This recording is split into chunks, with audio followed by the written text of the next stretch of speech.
Out his first round of the Wells Fargo Championship. Very first hole, off to a good start. Off to a great start, hits a nice approach, and then capitalizes. Can't do any better than that getting out of the gates. After bogeying two, more from Rory on the fifth.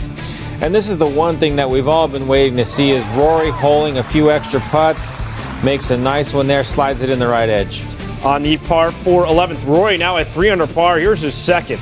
Tries to take advantage of his power and his length, hacking it out of that thick rough, but the rough wasn't having that. Came up well short.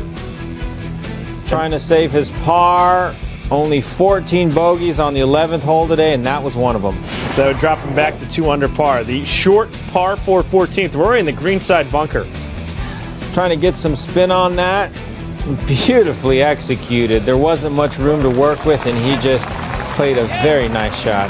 He would make birdie, get to 3 under par. Now on the 17th tee, he's sitting at 4 under par in the throes of the Green Mile. I tell you what, the 17th hole last week and the 17th hole this week are going to play havoc on these players. And no, that ball did not disappear into the hole. It actually went backward into the water. Let's check out another look at this just to see where exactly Rory's ball hit.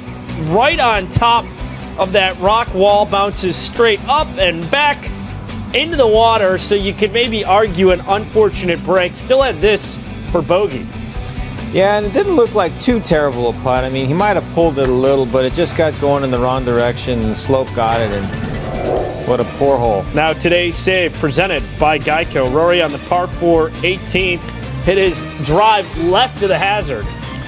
And not many options there. You got to try and favor the right part of the green. Uses his power in that lower body to stabilize. Wonderful shot. So now it's his third from the bunker. Check this out. To within 2.5 feet, he would shoot a 2 under par 70 out of the gates. But overall, I mean, I played pretty well. You know, I did what I wanted to do. I took advantage of the par 5s. I've made birdie on a couple of the shorter par 4s, and that's really, if you can limit your mistakes and do that here. And you know, there's a few holes out here which are tough, and you take your pars and you go. But if you can take advantage of the par 5s and some of the shorter par 4s and limit the mistakes, then you know there's definitely low scores out there. Here's a look at how he's fared in the opening round of the Wells Fargo Championship dating back to 2010. You see that 75, kind of an outlier. He missed the cut that year. Otherwise, it's not exactly a great indicator, because he shot 67 a couple of years ago, finished in a tie for 10th. The year he won, he shot even par in the first round, helped that he shot 62 that Sunday. So Rory McIlroy, we saw some good, some bad with a 70, but was this kind of an indicator that he didn't have his A game, yet he's still able to get in with the 70? Well, it's just an indicator of how good Rory McIlroy is. I think one of the things that we come to find out about what made Tiger Woods so good when he was dominant was the fact that when he did not have his best stuff, he was still posting par or sub-par rounds. And today, Rory this was his 16th consecutive round at par or better, which is a tremendous statistic. You look at the mistakes he made, and he talked about it in his post-round interview. I need to clean up these mistakes. And on the second hole here, we'll watch.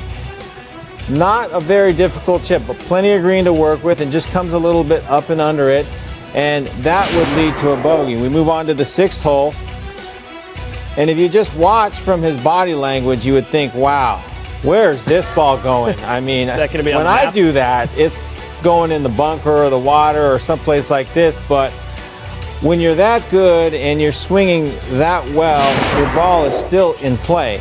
Now on the 16th hole again, from perfect position on that high side of that fairway, looking down on that short front left hole location. Not a terrible shot, but if you're the #1 player in the world, it is not a great shot. And then again, we'll go back to the 17th hole here, where I don't know if he and JP had a miscommunication, but that ball was a good probably 8 to 10 yards short of where he wanted to land it. And those are the types of mistakes that Rory is making. But nonetheless, you add it up at the end of the day, and the guy still shoots 2 under par, and you wonder why. T4, I mean, he finished 4th at the Masters, had a top 10 finish at the Players Championship, wins the World Golf Championship match play. I just think that he is playing at a slightly higher level, so his bad golf is still fairly respectable. After Jordan Spieth won the Masters, it was a popular discussion who had the higher ceiling, if it was him or Rory. Not to dive into that, but how scary is it with Rory that he doesn't have to putt great to necessarily win? It seems like if he can get anything consistent out of his putter, then it's watch out. Well, and if you look at how he's compiling these scores, you look at how he played the par fives, every single drive he hit today was over 300 yards. And he's hitting his second shots in 3 out of the 4 par fives, either up or on around the putting surface. So he's making the game that much easier on himself, and he's basically counting 3 or 4 birdies in the bag before he even tees it up, and not many players can do that on a regular basis. I was going to say, he's playing a different golf course than about 95% of the guys on the PGA Tour. Well, another big name who had kind of a uneven first round, if you will, Phil Mickelson, after birding the first. Here he is playing his second hole of the day, the par 4 11. That's why the people show up. Look at all those folks. They show up to see shots like that. So creative and talented. You thought this was going to be a special day after the 12th. Hole of the day. He's already made a couple birdies and boom, getting off to a 3 birdie in a row start. Seems like vintage Phil, but he would double the 18th. We're going to have more on that later. Now at the first for par. And then the old putting demons start to rear their ugly head for Phil, and you can tell he looks dejected over that. And I don't know what this is. He certainly isn't used to pulling the putter out around the greens, but must have been a difficult chip or something. He didn't opt for the wedge, went with the putter. Another bogey, so he's at 1 over. It seems like he's coming completely undone at this point. And then for birdie on the 4th. His long-lost friend shows up, the putter, and they've had an on and off relationship over the last couple years, and they were definitely on that particular hole. Very hot and cold. Beautiful golf shot here, leaves it right under the hole, straight uphill, left to right, probably Phil's favorite putt. So that's a 1 under 71 for Mickelson. How would he assess his first round? I had a really good start to the round. I thought I turned a 66 into 71 today, but I played 11 holes really well. And I played 7 holes very poorly. I'll have to improve on that tomorrow, but game doesn't feel far off. I hit a few poor shots, but what I'm pleased with is I am still making a number of birdies, and that gives me hope because it's much easier to eliminate mistakes than it is to make birdies. I made the middle of the round turn 18, 1, and 2, play those 4 over, and then I didn't birdie the easy holes like 14, 15, or 7 and 8. Those are the holes that you really have got to take advantage of, and I didn't do it. If you look just at the numbers, the top 10s he's compiled on the PGA Tour dating back to the beginning of last year, he only has 2 coming in the last 2 majors. But we were talking before the show, he's actually 6th in birdie average so far this season. How close is he to getting on a run of stringing together maybe a couple top 10s or having a summer that looks more like the Phil of the last 2, 3, 4 years? Well, I promise you, there's only 1 month this summer that Phil wants to play well in, and that's June. But if you look at how he's handled his game, it's been hit or miss. And you can't really judge Phil Mickelson by his previous week, sort of what have you done for me lately, because he could turn it on at any moment. The week prior at the Greenbrier, before he left overseas to play in the Scottish Open, he missed the cut. He goes and he rolls off 2 victories. And he just has that ability to find one little thing. And if you listen to most of his post-round interviews, he's always trying to convince himself or talk himself into a frame of mind that will produce good golf. And in this particular case, he turned a 66 into a 71. So he knows that if he just goes out there and cleans things up a little, he's going to be right in the middle of everything. Is it easier, like Phil was attesting to, that he's still making more than 4 birdies around to clean up and mitigate the mistakes than vice versa? It's so much easier knowing that you're going to go out and make 4 to 6 birdies around, and if you get hot, you might make 8 or 10. So that is much easier to go out there than to go out there knowing that you can't make birdies. You can't figure out how to get it, and you got to go after holes that you wouldn't necessarily go after. These guys are making birdies, both Rory and Phil, and that's why they're able to sort of jump into the leaderboard at any given moment. All right, let's check out more of the first round highlights from Quail Hollow. Patrick Reed was in that same group as Rory. He's playing the par 4 8th, his second. And after a sluggish start with a bogey on the first, he sure got it into gear with shots like that.